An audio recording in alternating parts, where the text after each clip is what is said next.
Step into Value Zone. Value Zone. Value Zone. Hypermart. Button.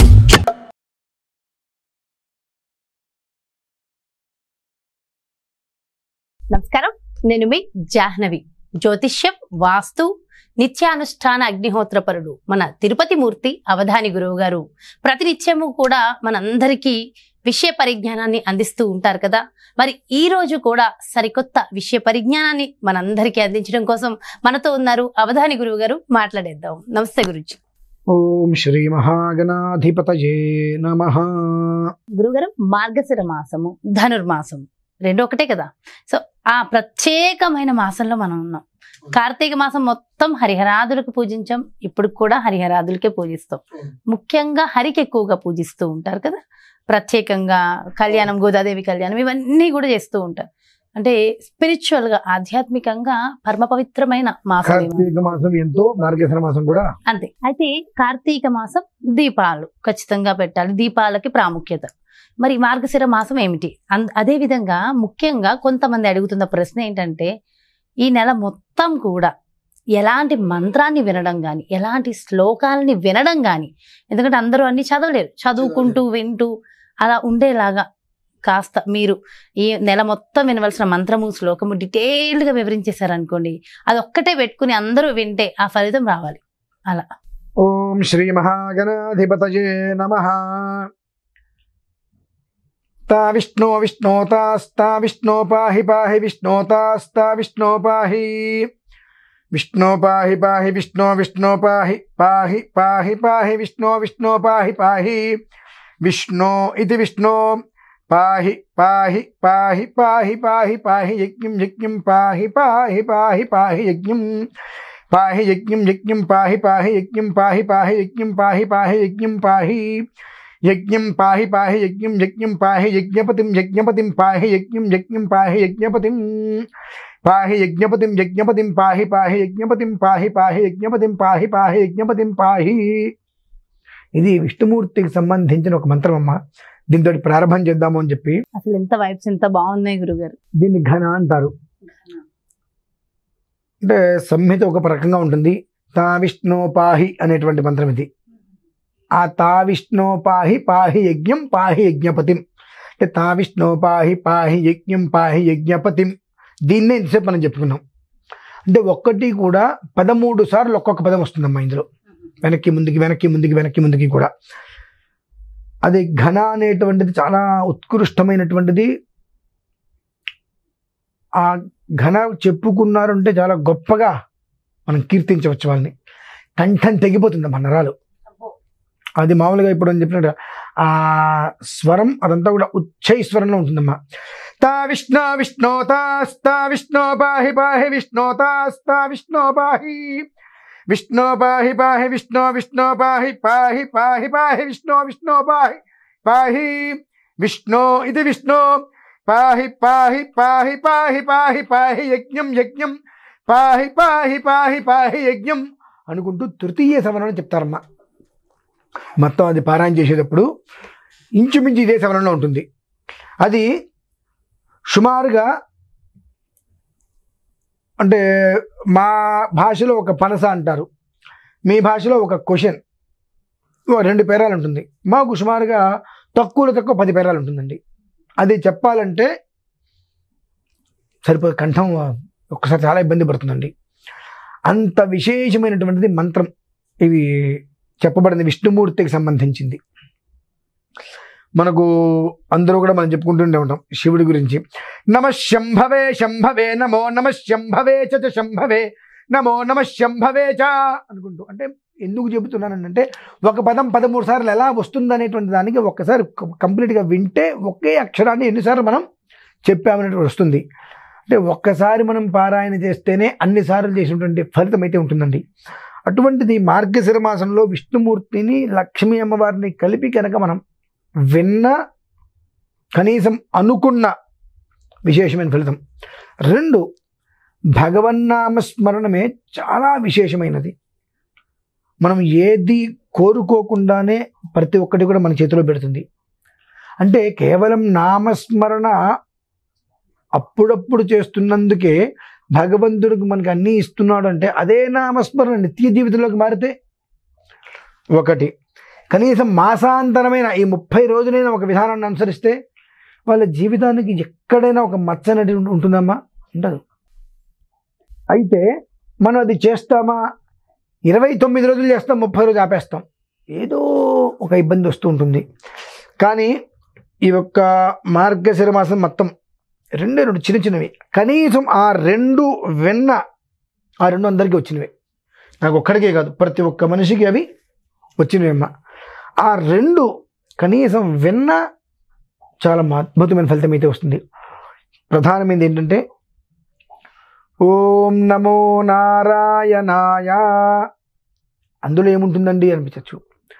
ఓం నమో నారాయణాయేతి మంత్రోపాసకః వైకుంఠ భువన లోకం గమిష్యతి అని చెప్పబడి ఉన్నది. అంటే ఓం నమో నారాయణాయ అనేటువంటి ఆ అక్షరాలు ఏవైతే ఉన్నాయో నారాయణ అష్టాక్షరి అంటారు. దీన్ని ఎవరైతే కనుక చక్కగా అనునిత్యం అనుకుంటారో, కనీసం మాత్రం ఈ మాసాంతరం వరకు కూడా అనుకుంటారో, వైకుంఠ భువన లోకం గమిష్యతి అంటే మనం వైకుంఠం వెళ్ళిపోతాము అని కాదండి. ఆ వైకుంఠం అనేటువంటిది ఎప్పుడూ కూడా సర్వాంగ శోభాయమానంగా ఎలా అయితే తీర్చిదిద్ది సుగంధమైనటువంటి పరిమళ ద్రవ్య సువాసన భరితంగా అయితే ఉంటుందో, ఆ రకమైనటువంటి జీవితం ఆ ఇంట్లో వెల్లువిరుస్తుంది అనేటువంటిది అర్థం. ఆ రకంగా ఓం నమో నారాయణాయ అని అనుకుంటూ అమ్మ ఉంది కదండి, ఇదందరికీ వచ్చిందే. లక్ష్మీం క్షీరసముద్రరాజతనయాం శ్రీరంగధామేశ్వరీం దాసీభూత సమస్తదేవవనితాం లోకైకదీపాం కురాం శ్రీమన్మందకటాక్షలబ్ధ విభవత్ బ్రహ్మేంద్ర గంగాధరాం త్వాం త్రైలోక్య కుటుంబినీం సరసిజాం వందే ముకుంద ప్రియాం శుద్ధలక్ష్మీర్మోక్షలక్ష్మీర్జయలక్ష్మీ సరస్వతీ శ్రీర్లక్ష్మీర్వరలక్ష్మీశ్చ ప్రసన్నా మమ సర్వదా పరాంకుశౌపాశమభీతిముద్రాంకలైర్వహంతీం కమలాసనస్థాం బాలార్కకోటి ప్రతిభాంద్రనేత్రాం భజేహవంబాం జగదీశ్వరీంతాం. ఈ శ్లోకం ఏమంటే ఇంత శ్లోకం మాకు పెద్దదిగా ఉందండి. సర్వమంగళ మాంగళ్యే శివే సర్వార్థ సాధకే శరణ్యే త్ర్యంబకే దేవి నారాయణి నమోస్తుతే. కనీసం ఇదైనా ఓం నమో నారాయణాయ సర్వమంగళ మాంగళ్యే, కనీసం ఈ 2 అయినా ఈ మాసాంతరం వరకు కనుక అనుకోగలిగితే చక్కగా కాలత్రయమునందు ఉదయము మధ్యాహ్నము సాయంత్రం లేదా రాత్రి అయినప్పటికీ కూడా ఒక 10 నిమిషాల సమయం దొరికింది. ఆ 10 నిమిషాల సమయంలో ఫోన్ చూసుకోవడం అనేటువంటిది కాకుండా ఓం నమో నారాయణాయ ఓం నమో నారాయణాయ కూడా నారాయణ శబ్దస్మరణాన్ని స్మరిస్తూ సర్వమంగళ మాంగళ్యే అంటే సర్వమంగళ మాంగళ్యే కూడా మాకు కష్టమండి. దానికి ఇంకొక ఉపమానం చెప్పాడు ఆయన. మళ్ళీ పిచ్చోడు కాదుగా దేవుడేమి, మనకు తెలుసు, ఆయనకు తెలుసు మనల్ని వీడు ఇన్ని కోరికలు కోరతాడు, కానీ ఇంత శ్లోకాన్ని చెప్పాలంటే వీడు చెప్పడు, వీడి వల్ల కాదు అని చెప్పి ఏమన్నాడు తెలిసిందే నాయన. ఐం హ్రీం శ్రీం కమలే కమలాలయే ప్రసీద ప్రసీద శ్రీం హ్రీం ఐం మహాలక్ష్మియై నమః. ఇది అనుకోరా బాబు అన్నాడు. నాకు టైం లేదండి. సరే, ఓం నమో నారాయణాయ ఓం మహాలక్ష్మియై నమః ఇదైనా రోజు మొత్తంలో కనీసం మాత్రం 108 సార్లు అనుకోరా అన్నాడు భగవంతుడు. అది కూడా నా వల్ల కాదండి, ఎందుకైనా దూకి చావంటాడు వెంటనే. అంటే ఏంటంటే అదేంటంటే అలా అన్నారని అనిపించవచ్చు. కాదమ్మా, ఇన్ని కోరికలు కోరుతున్నాం మనం. కోరికలకి ఎక్కడా కూడా కొదవలేదు, కానీ ఆ కోరికకి తగ్గట్టుగా మనం కూర్చుని ఒక 5-10 నిమిషాలు చేసుకోవాలంటే ఎక్కడ లేనటువంటి నొప్పులు, బాధలు, ఇబ్బందులు అప్పుడే ఆఫీస్ టైం అవుతుంది, అన్నీ అప్పుడే. అరే 5 నిమిషాలు భగవంతుడి దగ్గర కూర్చుంటే ఏం చెప్పబడింది? ఓం నమో నారాయణాయ వైకుంఠ భవనంలో ఎలా అయితే కనుక సుందర శోభాయమానంగా ఉంటుందో నీ ఇల్లు అలా చేస్తానరా నేను అన్నాడుగా. నేను ఒకసారి అంటే నాకు కాలేదుగా, నేను చేయను వెంటనే. కానీ నువ్వు ఒక్కసారి అడగంగానే మాత్రం నిన్ను, నీ తండ్రిని, నీ తల్లిని, నీ అత్తగారిని, మా మామగారిని, నీ కొడుకుని, నీ ఇంటిని అందరినీ మాత్రం భగవంతుడు ధనరాశితో నింపేయాలి. ఇక్కడ అవుతుంది. కానీ చివరిగా మాత్రం ఒక మాట చెప్తాను, ఏమాత్రం అవకాశం నాకు కనీసం మాత్రం చిన్నది, చక్కగా ఉదయం ఓం నమో నారాయణాయ, ఓం నమో నారాయణాయ నమః, ఓం నమో నారాయణాయ నమః, ఓం నమో నారాయణాయ నమః 108 సార్లు అనుకోండి. ఓం మహాలక్ష్మియై నమః, ఓం శ్రీం, ఆ శ్రీకారం చెప్తే కనీసం మనం చేసేటువంటి దానికి అర్థం ఉంటుంది.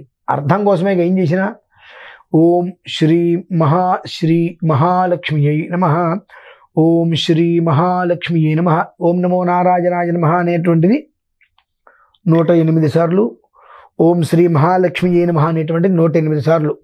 సాధ్యమైనంత 3 పూట్ల ప్రయత్నం చేసుకుంటే